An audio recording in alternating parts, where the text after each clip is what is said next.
ದೇಶದಲ್ಲಿ 60% ಇರುವಂತಹ ಬಡ ಮತ್ತು ಮಧ್ಯಮ ವರ್ಗದ ಜನ ಸಮುದಾಯಗಳಿಗೆ ಯಾವುದಾದ್ರೂ ಸರ್ಕಾರಿ ಸವಲತ್ತು ಸಬ್ಸಿಡಿಯನ್ನು ನೀಡಿದಾಗ ಅದು ಬಿಟ್ಟಿ ಭಾಗ್ಯ ಅಂತ ಹೀಗಳೆಯುವವರಿಗೆ ಈ ಬಲಾಢ್ಯ ಕಾರ್ಪೊರೇಟ್ಗಳ ಲಾಬಿಯ ಒತ್ತಡಕ್ಕೆ ಮಣಿದು ಸರ್ಕಾರಗಳು ಮಂಡಿಯೂರಿ ಸಬ್ಸಿಡಿ ನೀಡೋದು ಅಥವಾ ಅದನ್ನ ಮುಂದುವರಿಸೋದು ಏನನ್ಸುತ್ತೆ?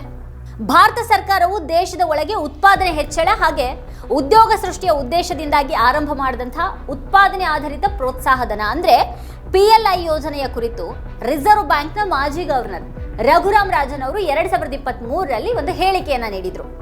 ಅವರ ಆ ಕಾರಣಿಕದ ನುಡಿ ಈಗ ಅವರ ಮುಂಗಾಣಿಕೆ ಎಷ್ಟು ನಿಖರವಾಗಿತ್ತು ಅನ್ನೋದನ್ನ ಸಾಬೀತುಪಡಿಸ್ತಾ ಇದೆ. 2021-22ನೇ ಸಾಲಿನ ಬಜೆಟ್ನಲ್ಲಿ ಕೇಂದ್ರ ಸರ್ಕಾರವು 14 ಕ್ಷೇತ್ರಗಳಿಗೆ 1.97 ಲಕ್ಷ ಕೋಟಿ ರೂಪಾಯಿಗಳ ಗಾತ್ರದ PLO ಸಬ್ಸಿಡಿಯನ್ನು ಒದಗಿಸೋದಕ್ಕೆ ಬಜೆಟರಿ ಅನುದಾನವನ್ನು ಪ್ರಕಟಿಸಿತು.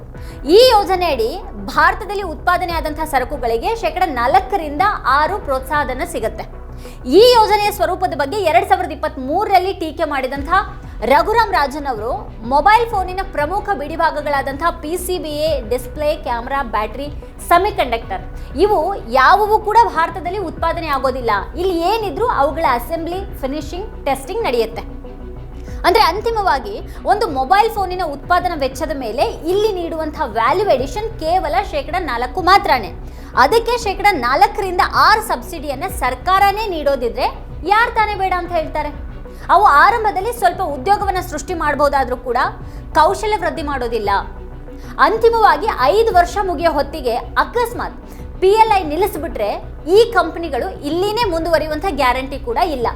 ಇದು ಸಮಸ್ಯೆಯ ಒಂದು ಮುಖ ಆದರೆ ಇನ್ನೊಂದು ಕಡೆಗೆ ಬಿಡಿ ಭಾಗಗಳ ಆಮದು ಪ್ರಮಾಣ ತೀವ್ರವಾಗಿ ಹೆಚ್ಚಾಗಲಿದ್ದು ಇದು ನಮ್ಮ ಆಮದು ರಫ್ತು ಅಸಮತೋಲನಕ್ಕೆ ಕಾರಣ ಆಗಬಹುದು ಅಂತೆಲ್ಲ ಅವರು ವಿವರಿಸಿದ್ರು. ರಘುರಾಮ್ ರಾಜನ್ ಅವರು ಹೇಳಿದಂತಹ ಮಾತುಗಳು ಇವತ್ತು ಬಹುತೇಕ ಸತ್ಯವಾಗುವಂತ ಹಂತದಲ್ಲಿವೆ. PLI ಯೋಜನೆಯ ಉದ್ದೇಶಿತ 5 ವರ್ಷಗಳು 2025-26ಕ್ಕೆ ಪೂರ್ಣಗೊಳ್ಳಲಿದ್ದು ಆ ಹಿನ್ನೆಲೆಯಲ್ಲಿ ಕೆಲವು ಸಂಗತಿಗಳು ಇಲ್ಲಿ ಗಮನ ಸೆಳೀತಾ ಇವೆ. ಕಳೆದ ವಾರ ಬಿಸಿನೆಸ್ ಲೈನ್ ಪತ್ರಿಕೆಯು ಸ್ಮಾರ್ಟ್ಫೋನ್ ಉದ್ಯಮದ ಮೂಲಗಳನ್ನು ಆಧರಿಸಿ ಕೆಲವು ಬೆಳವಣಿಗೆಗಳನ್ನು ವರದಿ ಮಾಡಿತ್ತು. ಆ ವರದಿಯ ಪ್ರಕಾರ ಬೃಹತ್ ಎಲೆಕ್ಟ್ರಾನಿಕ್ ಉತ್ಪಾದನಾ ಕ್ಷೇತ್ರಕ್ಕೆ ನೀಡಲಾಗಿರುವಂತಹ PLI ಸಬ್ಸಿಡಿ ಯೋಜನೆ ಇನ್ನು 3 ತಿಂಗಳಲ್ಲಿ ಅಂತ್ಯ ಕಾಣಲಿದ್ದು ಸರ್ಕಾರದ ಕಡೆಯಿಂದ ಆ ಯೋಜನೆಯನ್ನು ಮುಂದುವರಿಸುವಂತಹ ಯಾವುದೇ ಸೂಚನೆ ಇಲ್ಲಿಯ ತನಕ ಬಂದಿಲ್ಲ. ಹಾಗಾಗಿ ಮೊಬೈಲ್ ಫೋನ್ ಉದ್ಯಮ ವಲಯ ಈಗ ಕಳವಳಗೊಂಡಿದೆ. ಸರ್ಕಾರ ಒಂದು PLI ವಿಸ್ತರಿಸಬೇಕು, ಇಲ್ಲ ಅಂತಂದ್ರೆ ಅಂಥದ್ದೇ ಬೇರೆ ಬೆಂಬಲ ಮೆಕ್ಯಾನಿಸಮ್ ಒಂದನ್ನ ಯೋಜಿಸಿ ಪ್ರಕಟಿಸಬೇಕು. ಈಗಿರುವಂತಹ ವೇಗದಲ್ಲಿ ಬೆಳವಣಿಗೆನ ಉಳಿಸ್ಕೊಳ್ಳೋದಿಕ್ಕೆ ಈ ವಿಚಾರದಲ್ಲಿ ಸ್ಪಷ್ಟ ಚಿತ್ರಣ ಸಿಗಬೇಕಾದುದು ಅಗತ್ಯ ಅಂತ ಮೊಬೈಲ್ ಫೋನ್ ಇಂಡಸ್ಟ್ರಿ ಮೂಲಗಳು ಹೇಳಿವೆ. 2030ರ ಒಳಗಡೆನೆ ಉದ್ದೇಶಿತ 45 ಲಕ್ಷ ಕೋಟಿ ರೂಪಾಯಿಗಳ ಮಾರಾಟದ ಗುರಿಯನ್ನು ಸಾಧಿಸಬೇಕಾಗಿದ್ರೆ PLI ಬೆಂಬಲ ಉದ್ಯಮಕ್ಕೆ ಅನಿವಾರ್ಯವಾಗಿದೆ. 2025ರ ಹೊತ್ತಿಗೆ ಈ ಉದ್ಯಮ 1.61 ಲಕ್ಷ ಕೋಟಿ ರೂಪಾಯಿಗಳ ಹೂಡಿಕೆ ಭರವಸೆಯನ್ನ ಭಾರತಕ್ಕೆ ತಂದಿದೆ ಅಲ್ಲದೆ ಈಗಾಗಲೇ 1.76 ಲಕ್ಷ ಕೋಟಿ ರೂಪಾಯಿಗಳ ಹೂಡಿಕೆ ಆಗಿದೆ. ಮೊಬೈಲ್ ಫೋನ್ ಒಂದೇ ಕ್ಷೇತ್ರದಲ್ಲಿ 5.45 ಲಕ್ಷ ಕೋಟಿ ರೂಪಾಯಿಗಳ ಉತ್ಪಾದನೆಯನ್ನು ಸಾಧಿಸಲಾಗಿದೆ.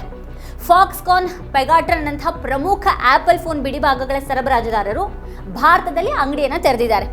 ಮೊಬೈಲ್ ಫೋನ್ ಉತ್ಪಾದಕರಿಗೆ PLI ಮಾತ್ರ ಅಲ್ಲದೆ ತೆರಿಗೆ ರಜೆ, ಕಡಿಮೆ ಬೆಲೆಗೆ ಭೂಮಿ ಅಂತ ಹಲವು ಬೇರೆ ಭಾಗ್ಯಗಳು ಕೂಡ ಇವೆ ಅವರಿಗೆ. ಕರ್ನಾಟಕ ಸೇರಿದ ಹಾಗೆ ರಾಜ್ಯ ಸರ್ಕಾರಗಳು ಇವರಿಗೆಲ್ಲ ಕೆಂಪು ಹಾಸಿನ ಸ್ವಾಗತ ಕೋರೋದಕ್ಕೆ ಅತ್ಯುತ್ಸಾಹ ತೋರಿಸ್ತಾ ಇವೆ. ಹಾಗಾಗಿ ಈ ಬಹುರಾಷ್ಟ್ರೀಯ ಮೊಬೈಲ್ ಉತ್ಪಾದಕ ಕಂಪನಿಗಳಿಗೆ ಇಲ್ಲಿ ಹೂಡಿಕೆ ಮಾಡೋದು ಆಕರ್ಷಕ ಅಂತ ಅನ್ಸೋದು ಸಹಜ. ಎಲೆಕ್ಟ್ರಾನಿಕ್ಸ್ ಮತ್ತೆ ಮಾಹಿತಿ ತಂತ್ರಜ್ಞಾನ ಇಲಾಖೆ ಕಾರ್ಯದರ್ಶಿ S. ಕೃಷ್ಣನ್ ಅವರು PLI ಮುಂದುವರಿಕೆಯ ಕುರಿತು ಸಂಬಂಧಿತರೊಂದಿಗೆ ಮಾತುಕತೆಯನ್ನು ನಡೆಸಿದೀವಿ. ಇಲ್ಲಿಯ ತನಕ ಆ ಕ್ಷೇತ್ರಕ್ಕೆ 14,900 ಕೋಟಿ ರೂಪಾಯಿಗಳ ಬಿಡುಗಡೆ ಮಾಡಲಾಗಿದೆ ಅಂತ ಹೇಳಿದ್ದಾರೆ ಅನ್ನೋದ್ರ ಬಗ್ಗೆ ಪತ್ರಿಕೆ ವರದಿ ಮಾಡಿದ್ದು. ಅಂದ್ರೆ ಇದರರ್ಥ ಸರ್ಕಾರ ಕೂಡ ಈ ಒಂದು ಹೊಸ ಸಬ್ಸಿಡಿ ಚಕ್ರವ್ಯೂಹದಲ್ಲಿ ಸಿಕ್ಕಾಕೊಳ್ಳೋದಕ್ಕೆ ಸಿದ್ಧವಾಗಿರೋ ಹಾಗಿದೆ. ಹಾಗೆ ಆರಂಭದಲ್ಲಿ ಭಾರತ ಸರ್ಕಾರದ ಉದ್ದೇಶ ಇದ್ದದ್ದು 5 ವರ್ಷಗಳಲ್ಲಿ 30 ಲಕ್ಷ ಕೋಟಿ ರೂಪಾಯಿಗಳ ಹೆಚ್ಚುವರಿ ಕೈಗಾರಿಕಾ ಉತ್ಪಾದನೆ ಮತ್ತೆ 60 ಲಕ್ಷ ಹೊಸ ಉದ್ಯೋಗಗಳ ಸೃಷ್ಟಿ. ಆದರೆ 2025ರ ಮಾರ್ಚ್ ಹೊತ್ತಿಗೆ ಈ ಯೋಜನೆ ಉದ್ದೇಶಿತ ಗುರಿಯನ್ನ ತಲುಪಿಲ್ಲ ಅನ್ನೋದನ್ನ ಸರ್ಕಾರನೇ ಸಂಸತ್ತಿನಲ್ಲಿ ಬಹಿರಂಗಪಡಿಸಿಕೊಂಡಿದೆ.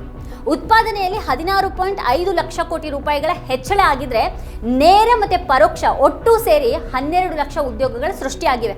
ಅಂದ್ರೆ ಸರ್ಕಾರದ ಉದ್ದೇಶಿತ ಗುರಿಯ 50% ಕೂಡ ಸಾಧನೆ ಆಗಿಲ್ಲ. ಸದ್ಯಕ್ಕೆ ದೇಶದ ರಫ್ತಿನ ಗಮನಾರ್ಹ ಭಾಗವನ್ನು ಆವರಿಸಿಕೊಂಡಿರುವಂತಹ ಮೊಬೈಲ್ ಫೋನ್ ರಫ್ತು 2021-22ರಲ್ಲಿ 22,850 ಕೋಟಿ ರೂಪಾಯಿ ಇದ್ದಿದ್ದು ಈಗ 2024-25ರಲ್ಲಿ 2 ಲಕ್ಷ ಕೋಟಿ ರೂಪಾಯಿ ಗಾತ್ರವನ್ನು ದಾಟಿದೆ. ಮೊಬೈಲ್ ಉತ್ಪಾದನೆಯ ಪ್ರಮಾಣ 2.14 ಲಕ್ಷ ಕೋಟಿ ರೂಪಾಯಿ ಇದ್ದಲ್ಲಿಂದ 5.25 ಲಕ್ಷ ಕೋಟಿ ರೂಪಾಯಿ ತಲುಪಿದೆ. ಈಗ 2023ರಲ್ಲಿ ರಘುರಾಮ್ ರಾಜನ್ ಅವರು ಹೇಳಿದ್ದು ಇದನ್ನೇ. ಶೇಕಡ 4 ವ್ಯಾಲ್ಯೂ ಎಡಿಷನ್ ಮಾಡಿದ್ದಕ್ಕೆ ಶೇಕಡ 4ರಿಂದ 6 ಸಬ್ಸಿಡಿ ನೀಡೋದಾದ್ರೆ ಕಂಪನಿಗಳು ನಾ ಮುಂದು ತಾ ಮುಂದು ಅಂತ ಬರ್ತವೆ. ಆದರೆ ಸಬ್ಸಿಡಿ ನಿಲ್ಲಿಸಿದ ದಿನ ಅವರು ಇಲ್ಲಿ ಉಳಿಯುವಂಥ ಸಾಧ್ಯತೆಗಳು ಇಲ್ಲ ಅಂತ ಹೇಳಿದರು. ಒಂದು ವೇಳೆ ಸಬ್ಸಿಡಿಯನ್ನು ನಿಲ್ಲಿಸಿ ಕಂಪನಿಗಳು ಇಲ್ಲಿಂದ ಗುಳೆ ಹೋದರೆ ಇಲ್ಲಿ ಕೇವಲ ಸ್ಕ್ರೂ ಡ್ರೈವರ್ ಬಳಸುವಂಥ ತಾಂತ್ರಿಕ ಕೌಶಲ್ಯ ಕಲಿತಿರುವಂಥ ಕೆಲಸಗಾರರು ಅತಂತ್ರ ಆಗಬಹುದು. ಇದು ದೇಶದಲ್ಲಿ ಉತ್ಪಾದನಾ ಕ್ಷೇತ್ರಕ್ಕೆ ಅಗತ್ಯ ಇರುವಂತಹ ಕೌಶಲ ವೃದ್ಧಿಗೆ ಯಾವ ರೀತಿಯಲ್ಲೂ ಸಹಾಯಕ ಅಲ್ಲ ಅನ್ನುವಂಥ ಒಂದು ಕಳಕಳಿ ಅವ್ರದ್ದಾಗಿತ್ತು. ಈಗ PLI ಮುಂದುವರಿಸೋದಕ್ಕೆ ನಡೆದಿರುವಂಥ ಲಾಬಿಯನ್ನು ಗಮನಿಸಿದ್ರೆ ರಘುರಾಮ್ ರಾಜನ್ ಅವರ ಮುಂಗಾಣಿಕೆ ಎಷ್ಟು ಮಹತ್ವದ್ದು ಅನ್ನೋದು ಸ್ಪಷ್ಟ ಆಗುತ್ತೆ ನಮಗೆ. ಅವತ್ತಿನ ಎಲೆಕ್ಟ್ರಾನಿಕ್ಸ್ ಮತ್ತು ಮಾಹಿತಿ ತಂತ್ರಜ್ಞಾನ ಸಚಿವ ರಾಜೀವ್ ಚಂದ್ರಶೇಖರ್ ಅವರು ರಘುರಾಮ್ ರಾಜನ್ ಅವರ ಆ ಒಂದು ನಿಲುವನ್ನು ಬಹಳ ಕಟುವಾಗಿ ಖಂಡಿಸಿದ್ರು. ಅವ್ರ ತೀರ್ಮಾನ ಏನು ಭಯಂಕರ ರಾಕೆಟ್ ಸೈನ್ಸ್ ಅಲ್ಲ, ಆದರೆ ಅದಕ್ಕೆ ಅವರು ಬಳಸಿರೋದು ತಪ್ಪು ಅಂಕಿ ಸಂಖ್ಯೆಗಳನ್ನು, ಪ್ರಶ್ನಾರ್ಹ ವಿಶ್ಲೇಷಣೆಗಳನ್ನು, ಹಾಗೆ ಗುರುತು ಬಹಿರಂಗಪಡಿಸಿದ ಉದ್ಯಮ ಪರಿಣಿತರನ್ನ. ಇದು ನೈತಿಕ ದಿವಾಳಿತನದ ಪ್ರತೀಕ. ಅವರಿಗೆ ಎಲೆಕ್ಟ್ರಾನಿಕ್ಸ್ ಉತ್ಪಾದನೆ ಮತ್ತು ಸರಬರಾಜು ಸರಪಣಿಯ ಬಗ್ಗೆ ಏನೂ ಅರಿವಿಲ್ಲದೆ ಇರೋದು ಮಾತ್ರ ಅಲ್ಲದೇನೆ ಕಡೆಗೆ ಅರ್ಥಶಾಸ್ತ್ರದ ಅರಿವು ಇಲ್ಲದಿರೋದನ್ನ ಅವರ ಟೀಕೆ ತೋರಿಸುತ್ತೆ ಅಂತ ದೇಶದ ಪ್ರಮುಖ ಅರ್ಥಶಾಸ್ತ್ರಜ್ಞರಲ್ಲಿ ಒಬ್ಬರಾದಂಥ ರಘುರಾಮ್ ರಾಜನ್ ಅವರನ್ನ ಸಚಿವರು ಟೀಕೆ ಮಾಡಿದರು.